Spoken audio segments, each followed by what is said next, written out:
আজকে বাসায় অনেক গেস্ট আসবে, যার রাখলাম আর কি অরিজিনাল ভয়েসই। গত 2-3 ধরে আবহাওয়াটা খুব খারাপ ছিল, ভেবেছিলাম বাসায় প্রায় 40 জনের উপরে গেস্ট থাকবে আর কি। আমরা তো এরপরে ভিডিওর যে অংশটুকু আমি একদম আসসালামু আলাইকুম, আশা করছি আপনারা সবাই ভালো আছেন। আলহামদুলিল্লাহ, আল্লাহর অশেষ রহমতে আমরাও সবাই ভালো আছি। এটা ছিল 13ই সেপ্টেম্বর, শুক্রবার। আজকে বাসায় অনেক গেস্ট আসবে, যার কারণে রান্নার আয়োজন সকাল সকালই শুরু হয়ে গেছে। আর আজকে বাসায় যেহেতু অনেক রান্না বাড়া আর কি দুপুরের, যার কারণে সকালবেলা নাস্তার ঝামেলা আর বাসায় করলো না, বাইরে থেকে আর কি হোটেল থেকে নাস্তা আনানো হয়েছে।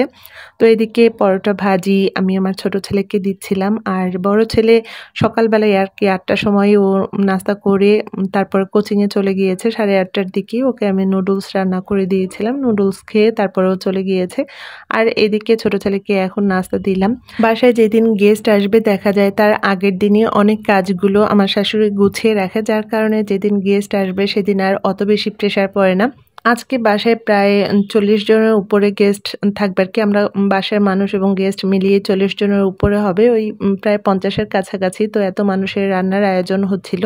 গেস্ট যদি দুপুরে আসে তাহলে দেখা যায় যে রান্নার আয়োজনগুলো আগের দিন রাতে অনেকটা গুছিয়ে রাখলে কাজটা অনেক সহজ হয়। আর যদি রাতে খাবার আয়োজন হয়ে থাকে তাহলে দেখা যায় সকাল থেকেই আস্তে আস্তে সব কাজগুলো গুছিয়ে নেওয়া যায়, রাতের বেলা তারপরে সেই রান্নাগুলো সুন্দরভাবে হয়ে যায়। কিন্তু দুপুরে খাবার আয়োজন করলে না, আগের দিন রাতে কিছুটা গুছিয়ে রাখলে অনেক সহজ হয় কাজটা। তো গরুর মাংসটা গতকাল রাতেই কষানো ছিল। আর এই যে মাছগুলো ভাজার পরে মা এদিকে কোরাল মাছটা ভুনা করে নিয়েছে, অন্যদিকে পোলাও রান্না হয়ে গেছে। এরপরে কিন্তু আবারও পোলাও রান্না করেছে, তো সেটা আর ভিডিও ধরা হয়নি। আর এদিকে তো ইলিশ মাছগুলো সব মাখানো ছিল, এগুলো গেস্ট আসার কিছুক্ষণ আগে আর কি ভাজবে। আজকের ব্লগটা কেমন যেন এলোমেলো হয়ে গেছে আর কি, কোথা থেকে শুরু করব কিভাবে শেষ করব বুঝতে পারছিলাম না, তাই একটু ভয়েস দিয়েছি। আর কিছু ভিডিওর কিছু অংশ আমি রেখেছি আর কি, অরিজিনাল ভয়েস শুনতে পাবেন। তো এটা ছিল 12:30টার দিকে, তখন কাকি ইলিশ মাছ ভাজছিল। আর আজকের আবহাওয়াটা এত খারাপ, চারিদিকে অন্ধকার হয়ে আছে, যে কোনো সময় বৃষ্টি নামতে পারে। ভিডিও যেহেতু সুন্দরভাবে করতে পারিনি, তাই খাবার মেনুতে কি কি ছিল সেটা একটু আপনাদের কাছে বলে নিচ্ছি। পোলাও, গরুর মাংস, তারপর মুরগির কোরমা, 2 রকম মাছ ছিল, কোরাল মাছ ভুনা আর ইলিশ মাছ ভাজা, আর ছিল মুগ ডাল, তারপরে চিকেন দিয়ে একটা ভেজিটেবল ছিল, আর সঙ্গে সালাদ। এত পদের রান্না এবং এত মানুষের জন্য রান্নার আয়োজন, তারপরও দেখেন 11টা 11:30টার মধ্যেই সব রান্নাগুলো হয়ে গেছে। গুছিয়ে কাজ করলেও অনেক মেহমান বাসায় আসলেও দেখা যায় যে কষ্ট হয় না। বিয়ের আগে তো বাবার বাসায় দেখেছি আম্মুকে যে মেহমান আসার আগে সব কাজগুলো রান্না বাড়া আর কি সব কিছু সুন্দরভাবে শেষ করে নেয়, এবং বিয়ের পরে আমার শাশুড়িকেও দেখেছি যে মেহমান যখন আসবে তার আগে সব কাজগুলো গোছানো থাকে, তারপরে গোসল নামাজ সব শেষ করে আমরা বসে থাকি, তারপরে দেখা যায় গেস্ট আসে। এতে করে গেস্ট যারা আসে তারাও বোরিং হয় না। দেখা যায় অনেক সময় বাসায় গেস্ট এসে বসে থাকে আর আমরা রান্নাবাড়া নিয়ে ব্যস্ত থাকি, অনেক জায়গায় দেখা যায়। কিন্তু সেটা আমাদের বাসায় কখনোই হয় না। মেহমান আসলে তাদেরকে যথেষ্ট সময় আমরা দিতে পারি। এর মাঝে আমার বড় ছেলেও কোচিং থেকে চলে এসেছে। তারপরে ওরা 2 ভাই গোসল করে ওর বাবা ওর দাদা সবাই একসঙ্গে আর কি মসজিদে নামাজ পড়তে চলে গিয়েছে, যে গেস্ট আসার আগেই তারা যেন বাসায় চলে আসতে পারে। আর এইদিকে আমরা মেয়েরাও সবাই গোসল টোসল করে রেডি হয়ে গেছি। গত 2-3 ধরে আবহাওয়াটা খুব খারাপ ছিল, ভেবেছিলাম আজকে একটু রৌদ্র উঠবে, কিন্তু সকাল থেকেই কেমন মেঘলা হয়ে আছে, যে কোনো সময় বড়সড় বৃষ্টি শুরু হয়ে যেতে পারে। তো একটু বেলকনিতে আসলাম, দেখতে দেখেন চারদিক কেমন মেঘলা হয়ে আছে। সব ভিডিওতে না বললেও অনেক ভিডিওতে যে কথাটি আমি আপনাদের সঙ্গে বলে থাকি, এই মুহূর্তে সেটা বলছি। যারা আমার ভিডিও প্রথম দেখছেন এবং চ্যানেলটি এখনও সাবস্ক্রাইব করেনি, আশা করছি করে নেবেন, এবং পাশে থাকা বেল বাটনের অল অপশনটি অবশ্যই প্রেস করে দেবেন। তাহলে আমি যখন ভিডিও ছাড়া মাত্রই আপনার কাছে নোটিফিকেশন চলে যাবে এবং সবার আগে আপনি ভিডিওটি দেখতে পাবেন। আর আপনি যদি অলরেডি কাজটি করে থাকেন তাহলে আপনাকে অসংখ্য ধন্যবাদ। আর সেই সাথে ভিডিওটি যদি ভালো লেগে যায় তাহলে প্লিজ লাইক এবং কমেন্ট করতে কিন্তু ভুল করবেন না। এটা ছিল শুক্রবার আর আমি ভিডিওতে ভয়েস দিচ্ছিলাম রবিবার। এ পর্যন্ত কিন্তু আবহাওয়াটা অনেক বেশি খারাপ ছিল, কারণ এখন যে আমি ভয়েস দিতে বসেছি এখনও মেঘের অনেক গর্জন হচ্ছিল। তো এইদিকে মেহমান চলে এসেছে, সবাই ছেলেরা তো নামাজ পড়েও চলে এসেছে, আর খাবারগুলো বের করা হচ্ছিল। তো আমি ভাবলাম যে রান্নাঘর থেকে একটু ভিডিও ধরে রাখি।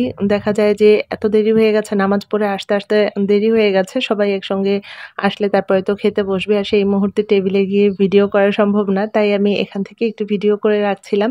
তো এখানে কোরাল মাছ, তারপরে ডাল, সবজি, সালাদ সব কিছু রান্নাঘরে বের করা ছিল, তো আমি সেখান থেকে একটু ভিডিও ধরে রেখেছিলাম আপনাদের সঙ্গে শেয়ার করব। তাই সব গেস্ট এখনো আসেন, যারা যারা এসেছে প্রথমে তাদেরকে বসিয়ে দিল। আর প্রথমে যখন তারা খেতে বসলো তখনই কারেন্টটা চলে গিয়েছে। এটা আইপিএস এর আলো ছিল, যার কারণে এই ভিডিওটা ভালো বোঝা যাচ্ছে না। আর বাইরে চারিদিকে অন্ধকার হয়ে আসছিল। তো আমাদের এইদিকে কারেন্টটা একটু কমই যায়, আর গেলেও দেখা যায় বেশি সময় থাকে না। বরিশালের মধ্যে আমাদের এইদিকেই দেখা যায় যে কারেন্টটা খুবই কম সময়ে আর কি থাকে, গেলেও তাড়াতাড়ি চলে আসে। আর দেখেন বাইরে কি অবস্থা, চারিদিক একদম অন্ধকার হয়ে আছে। তো এর মাঝে মামারাও চলে এসেছে, তারা আসার পরে খেতে বসেছে। তো এরপরে ভিডিওর যে অংশটুকু আমি একদম যে সাউন্ডটা সেটা রেখেছি। এত বড় ভিডিওতে ভয়েস দেওয়া তো সম্ভব না, পরে আবারও আপনাদের সঙ্গে কথা বলবো।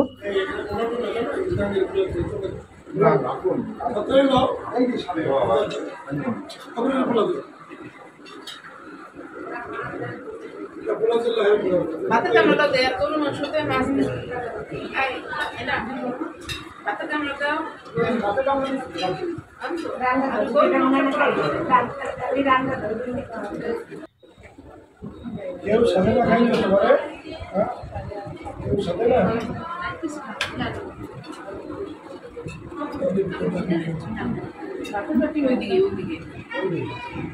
ওইদিকে মানুষ কে খেয়ে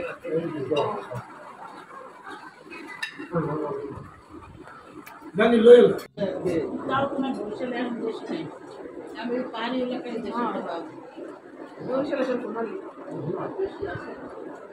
কি এমনি ওরা ইসে বলে বাড়িতে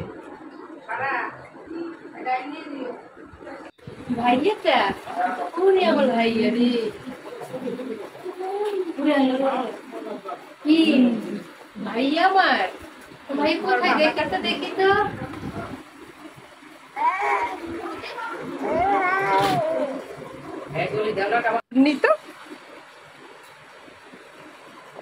ভিডিওটির এই পর্যায়ে একটা কথা বলছি, আপনারা হয়তো দেখেছেন যে আকিকা অনুষ্ঠানে অনেক আর কি তখন তো অনেক মানুষ ছিল, বাইরের অনেক গেস্ট ছিল, আমাদের নিজস্ব আত্মীয় স্বজনও অনেক ছিল। আমি কিন্তু ভিডিওর মধ্যে তেমন কাউকে রাখিনি, কারণ অনেকে দেখা যায় যে ভিডিওতে থাকতে চায় না বা মুখ দেখাতে সমস্যা। তাই একদম নিজস্ব একদম কাছের মানুষ আমরা যারা আছি, আমি যেটা বুঝি যে সেই ভিডিওতে থাকলে হয়তো তার কোনো প্রবলেম হবে না বা সে মুখ দেখাতে তার কোনো সমস্যা নেই, তো তাদেরকে আমি শুধু আমার ভিডিওর মাঝে রাখি। তো এই কারণে আমি চেষ্টা করি যে সবাইকে ভিডিওর মধ্যে না রাখার চেষ্টা করি। দেখা যায় অনেকের অনেক সমস্যা থাকে, যার কারণে আমি সবাইকে ভিডিওতে রাখি না। তো এখানে দেখেন আমি এর মাঝে বেলকুনিতে আসলাম, তো তখন অনেক পরিমাণ বৃষ্টি হচ্ছিল আর বৃষ্টির এত পরিমাণ আওয়াজ। তো এরপরে আমরা খেতে বসেছি সবাই।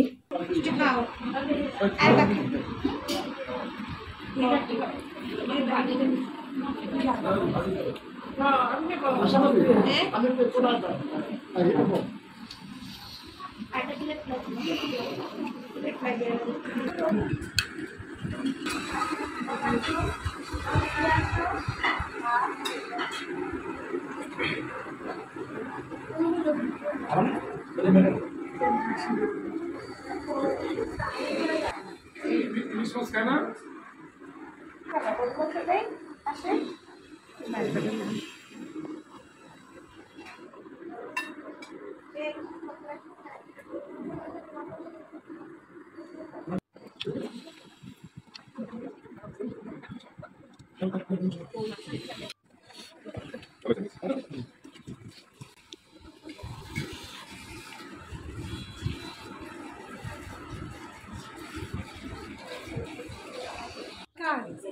এই যে লাগবে আর লাগবে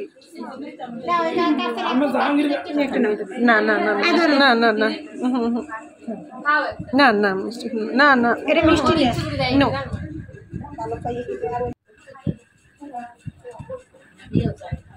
আমি চলে যাই বাসায় থাকতে হবে তোমরা আমি বাসায় একলা থাকি আমি কোন সময় যাই সারা সকাল একলাই আম্মু আমি বাবুরে একটা খাওয়াবো একটু রাখতে দে ঘর দেখতে আমার কানে সারা মুখটা রে করো না না আরে একটুখানি দাও তা ওই না দেখতে গেলে শুনো বাবা জোর সরি গেলাম সবটাই তো খাবো রিহান রিহান হাই রিহান রিহান রিহান রিহানের আম্মু ওকে না কোথাও রাখিনি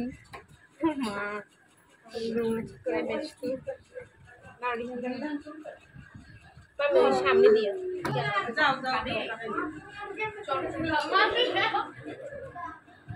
আম করে নি আম শেষ না যাইনি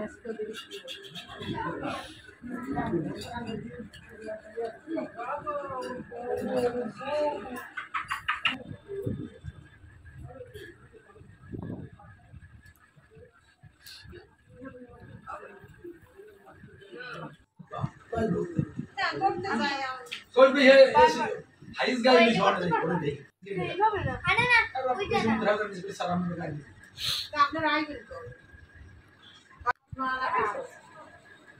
माता यहाँ मैं हम बोल এই দেখো हमने गाइड बिहाइंड এই দেখো ना ना এইটা দেখতে আছে না क्या की दे ना बिहाइंड एक तो আমি বই পেলাম বলতে বলছে যে কতগুলো জাঙ্গি আরে নাও লাগা এইটা মিষ্টি ওইটা সল্ট নাও যেটা দেখো রেডি বাটাও তুমি এই দেবো নাকি আমি তো বলে দিই আর আমি বলে জাঙ্গি খাই দাও মিস করতে খাবার দুপুরে খাওয়া দাওয়ার পর্ব শেষ হওয়ার পর দেখা যায় যে এক এক গ্রুপ এক এক রুমে, কোনো রুমে সব ছেলেরা, কোনো রুমে সব বাচ্চারা, কোনো রুমে সব মহিলারা সবাই একসঙ্গে গল্প করছিল। তো এর মাঝে তরমুজ, তারপর আম মাখানো, মিষ্টি এগুলো সবাই খেলো। তো এরপরে কবির মামারা বাসায় চলে গিয়েছে, আর যারা আছে তাদের জন্য আবার লিজা কাকি সবার জন্য চা বানালো, সঙ্গে কেক বিস্কিট ছিল। তো বিকেলের নাস্তা করার পরে তারপরে আমার চাচাতো ননদ ওরা আবার বিদায় নিল। তো একে একে করে সবাই চলে যাচ্ছে। এতক্ষণ তো ঘর ভরা ছিল, মেহমান যখন আসে তখন তো ভালোই লাগে, আবার যখন চলে যায় তখন আবার মনটা খারাপ হয়ে যায়। তো আমাদের বাসায় তো মাঝে মাঝে দেখা যায় যে এরকম ফ্যামিলি গেট টুগেদার হয়, সবার সঙ্গে অনেকদিন পর দেখা হয়ে বেশ ভালোই লাগলো। আর এইদিকে দেখেন আমাদের বাবুকে প্রথমেই সবাই মাশাল্লাহ বলে নিয়েন, সে তার মায়ের সঙ্গে গল্প করছে। তো ভিডিওটি এ পর্যায়ে আমি আপনাদের সবার কাছ থেকে বিদায় নিয়ে নিচ্ছি। বাকি ভিডিওর অংশটুকু রয় রাখলাম আর কি, অরিজিনাল ভয়েসই শোনালাম। সবাই ভালো থাকবেন, আবার অন্য কোনো ভিডিওতে আপনাদের সঙ্গে গল্প করতে চলে আসবো। খোদা হাফেজ।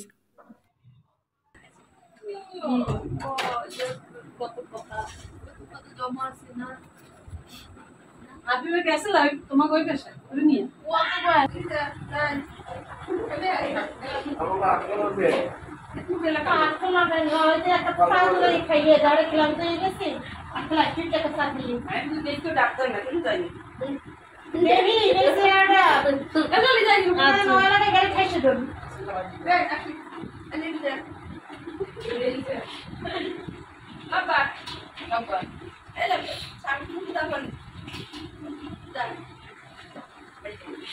এরপরে আমরা তো বিয়ে করব। হ্যাঁ রাখি দিয়েছি সবই তো করছিলে দিতে না